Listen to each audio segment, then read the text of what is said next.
আজকে বানিয়েছিলাম পনির টিক্কা। পনিরের এই আইটেমটা ছোট বড় সবারই খুব পছন্দের। প্রথমে পনিরকে ভালো করে ধুয়ে নিয়ে তাকে টুকরো করে কেটে নিয়েছিলাম। এবার একটি পাত্রে 3 থেকে 4 চামচ টক দই নিয়ে ফেটিয়ে তার মধ্যে কাসুরি মেথি, হলুদ, কাশ্মীরি লঙ্কা গুঁড়ো, ঝাল লঙ্কা গুঁড়ো, গোলমরিচ, নুন, চাট মশলা, তন্দুরি মশলা, রসুন থেঁতো করা, বিরিয়ানির মশলা এবং সর্ষের তেল দিয়ে ভালো করে ফেটিয়ে নিতে হবে। এবার এই ম্যারিনেশনের মধ্যে পনিরের টুকরোগুলো দিয়ে ভালো করে ম্যারিনেট করে ফ্রিজে রেখে দিতে হবে 2 থেকে 3 ঘন্টা সেটিংয়ের জন্য। যতক্ষণ না ভালো করে সেট হবে ততক্ষণ পনির টিক্কা ভালো হবে না। এবার অন্যদিকে কিছু ভেজিটেবলস যেমন বেল পেপার, ক্যাপসিকাম, টমেটো, পেঁয়াজ নিয়ে আগুনে একটু সেঁকে নিতে হবে স্মোকি ফ্লেভারের জন্য। স্মোকি ফ্লেভার আসলে টিক্কা খেতেও বেশ ভাল লাগবে এবং একটা রেস্টুরেন্ট ভাইব দেবে।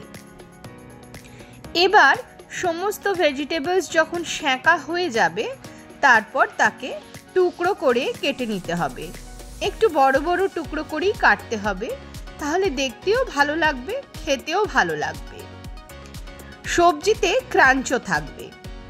এবার একটা প্যানেতে বাটার নিয়ে, খুব বেশি বাটার নয়, 1 চামচ বাটার নিয়ে ম্যারিনেট করা পনির একে একে প্যানের মধ্যে সেঁকে নিতে হবে।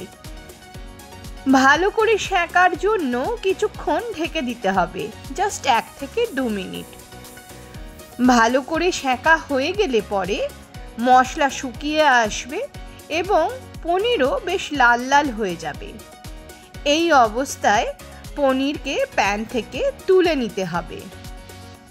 এবার ওই প্যানের মধ্যেই টুকরো করে কেটে রাখা স্মোকি ফ্লেভারের ভেজিটেবলস দিয়ে ভালো করে ভাজাভাজি করে নিতে হবে।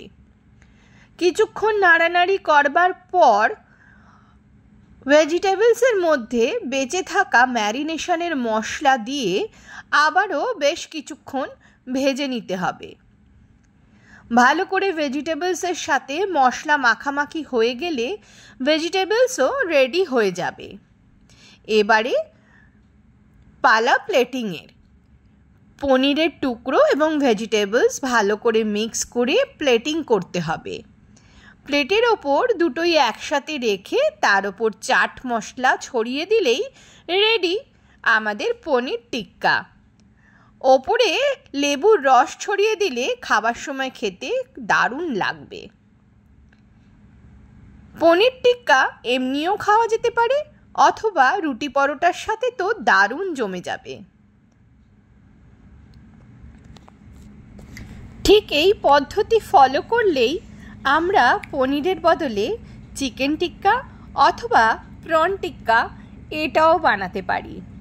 হোটেলের মতন খাবার বানাতে কার না ভালো লাগে। পনির টিক্কা রেডি।